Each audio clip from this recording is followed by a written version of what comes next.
बिस्मिल्लाहिर्रहमानिर्रहीम अस्सलाम वालेकुम जी। आज जो रेसिपी मैं लेकर आई हूँ वो मेरी रेसिपी नहीं है, ये मेरे हस्बैंड साहब की रेसिपी है और इसका नाम है मुकड्डी हलवा। जैसा कि आप देख रहे हैं इसके लुक कितना ज़बरदस्त है। ये चम्मच मैं आपको दिखाती हूँ खाकर, बहुत मज़ा आया जनाब हमें। तो हमने इसको ट्राई किया, बनाया, मौसम बहुत प्यारा था तो मुकड्डी हलवा जो है वो खाने का दिल चाह रहा था। आइए इसको शुरू करते हैं बनाना। तो जनाब बिस्मिल्लाहिर्रहमानिर्रहीम के साथ सबसे पहले मैं आपको इंग्रेडिएंट्स बताती हूँ। ये हमारे पास 350 ग्राम सूजी थी और 350 ग्राम दूध, जिसको मैंने भिगो कर रख दिया था। तो सूजी को हमने दूध के अंदर अच्छे से भिगो कर रख दिया था, क्योंकि सूजी जो है वो भीगने में टाइम काफ़ी लेती है, क्योंकि वो थोड़ी दानेदार होती है और उसको भीगने के लिए काफ़ी टाइम चाहिए होता है। यानी कि दूध हो या पानी हो, वो अच्छे से अंदर अपने जज़ब कर लेती है। तो इसको तकरीबन 3 घंटे पहले हमने भिगो कर रख दिया था। इसके अलावा ये ड्राई फ्रूट्स हैं जनाब, अपनी मर्ज़ी है, आप कोई भी ड्राई फ्रूट्स ले सकती हैं। इनको मैं कट करूँगी, क्रश करूँगी मोटा-मोटा। और जनाब ये हैं इनके मेन इंग्रेडिएंट्स। इसके अलावा हमने देसी घी जो है उसको कढ़ाई में डालकर मेल्ट कर लिया हुआ है। बस आइए उसको शुरू करते हैं। तो जनाब सबसे पहले वसीम साहब ने डाल दी है 4 अदद सब्ज़ इलायचियाँ घी के अंदर, जो कि हमने मेल्ट किया हुआ है देसी घी, और उसके अंदर सब्ज़ इलायची डालकर उसको अच्छे से कड़कड़ाएँगे। और फिर उसमें डाल देनी है हमने चीनी।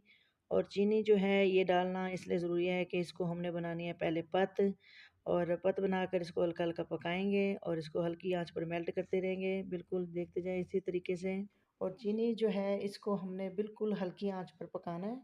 और आस्ता-आस्ता पकाते जाएँगे तो चीनी जो है वो हमारी मेल्ट होती जाएगी। तो ये देखें जनाब, अब इसको हमने सिर्फ़ हल्की आँच पे मेल्ट करना है, इसको जलाना बिल्कुल नहीं है। एक जैसे पत होती है ना चीनी की, वैसे एक पत सी रेडी हो जाएगी। तो बस मैं वीडियो को थोड़ा स्किप कर के आपको दिखाती जाऊँगी, जैसे-जैसे ये मेल्ट होती जाएगी। तो देख सकते हैं चीनी जमना शुरू हो गई है। पहले ये जमेगी और जमने के बाद ये मेल्ट होना शुरू हो जाएगी।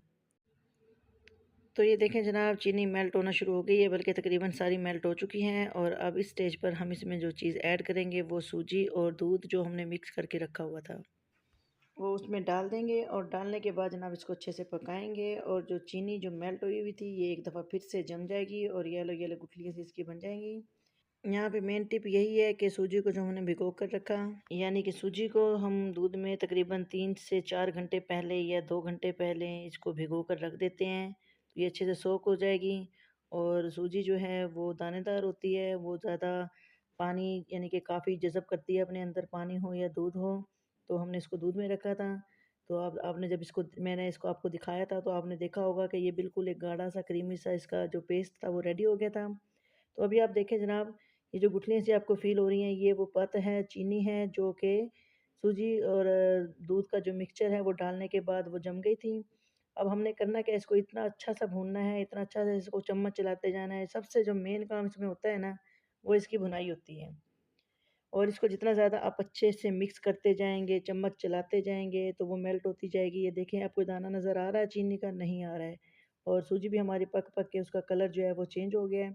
तो इसका जनाब गोल्डन सा कलर हो जाता है। मैंने वीडियो को थोड़ा फ़ास्ट किया है, क्योंकि सूजी को जो भूनने का और पकाने का जो प्रोसेस है ये बहुत ज़्यादा लंबा हो जाता है। तो वीडियो फिर बहुत ज़्यादा लंबी हो गई थी, तकरीबन 14-15 मिनट की। तो मैंने सोचा कि इतना लंबा आपको दिखाने, यानी कि आप देखेंगे नहीं, फिर आप स्किप कर देंगे, वीडियो को पूरा नहीं देखेंगे। तो इस वजह से जनाब मैंने वीडियो को आहिस्ता-आहिस्ता थोड़ा-सा स्किप भी किया, थोड़ा-सा फ़ास्ट भी किया और आपको सारा भून के भी दिखाया। अभी आप देख सकते हैं बड़ा खूबसूरत-सा जो हमारा हलवा है उसका कलर चेंज हो गया है। तो इसमें मैंने डाले बादाम, बिल्कुल थोड़े से मोटे-मोटे स्लाइस में कट करके, थोड़ा-सा खोपरा डाला, कुछ मैंने डाल दिया अभी, कुछ मैं बाद में डालूँगी। तो जनाब ड्राई फ्रूट्स आपकी अपनी मर्ज़ी है, जितना भी डालना चाहें, किशमिश डाल दी मैंने इसके अंदर। तो ड्राई फ्रूट्स जो होते हैं वो हलवे की लुक को और ज़्यादा खूबसूरत कर देते हैं। मैं कुछ इसकी सर्विंग करते हुए डालूँगी, कुछ मैंने लास्ट में डाले जो कि मैं आपको दिखा नहीं सकी। ये देखें, पहले इसकी मिकदार कम थी ड्राई फ्रूट्स की, यहाँ से वीडियो मुझसे स्किप हो गई। तो मैंने इसमें और ड्राई फ्रूट्स डाल दिए थे। सॉरी, मेरे हस्बैंड साहब ने डाल दिए थे। मैं बार-बार मैंने बोल रही हूँ, लेकिन आप प्लीज़ याद रखिएगा कि ये मैंने नहीं, मेरे हस्बैंड ने बनाई थी ये रेसिपी। तो जनाब अभी इसकी अच्छी से बनाई, क्योंकि मेरे बस का काम नहीं है अभी इतना ज़्यादा चम्मच चलाना, और मुझे बिल्कुल भी नहीं आता मुखड्डी हलवा बनाना। आता है लेकिन मैंने कभी ट्राई नहीं किया। और ये जनाब ये चलेगी लास्ट में किशमिश, और किशमिश डाल के इसको फिर हमने थोड़ा-सा अच्छे से मिक्स मिक्स कर देना है। और जनाब तकरीबन ये रेडी है। इसकी लुक चेक कर सकते हैं आप। आप प्लीज़ वीडियो को पूरा देखना और मैं इसको सर्व करके आपको दिखाती हूँ। और बहुत मेहनत से जनाब ये वीडियो बनाई गई है। हमने बहुत ज़्यादा माशाल्लाह इसके ऊपर ड्राई फ्रूट्स डाल के इसको अच्छे से सर्व किया है। मेरी रेसिपी आपको कैसी लगी अपना फीडबैक लाज़मी दीजिएगा। चैनल पर न्यू हैं तो सब्सक्राइब कर लीजिएगा और बेल आइकन का बटन प्रेस कर लीजिएगा हर आने वाली रेसिपी ताकि आपको मिल सकें। और प्यारा सा लाइक कर दीजिएगा क्योंकि लाइक्स मेरी वीडियो में बहुत काम होते हैं जनाब। तो मैं इतनी मेहनत से वीडियो बनाती हूँ, इतना काम करती हूँ और लेकिन उसके बावजूद मुझे वैसा सिला नहीं मिलता है। तो प्लीज़ आप लोग वीडियो को लाइक किया करें, शेयर कर दिया करें अपनी फैमिली मेम्बर्स में, दोस्तों में, ताकि मेरी रेसिपी वो भी देख सकें। और प्यारे-प्यारे कमेंट्स करके मुझे बताएँ कि मेरी ये रेसिपी, मेरे हस्बैंड की रेसिपी आपको कैसी लगी। इजाज़त दें, अल्लाह हाफ़िज़।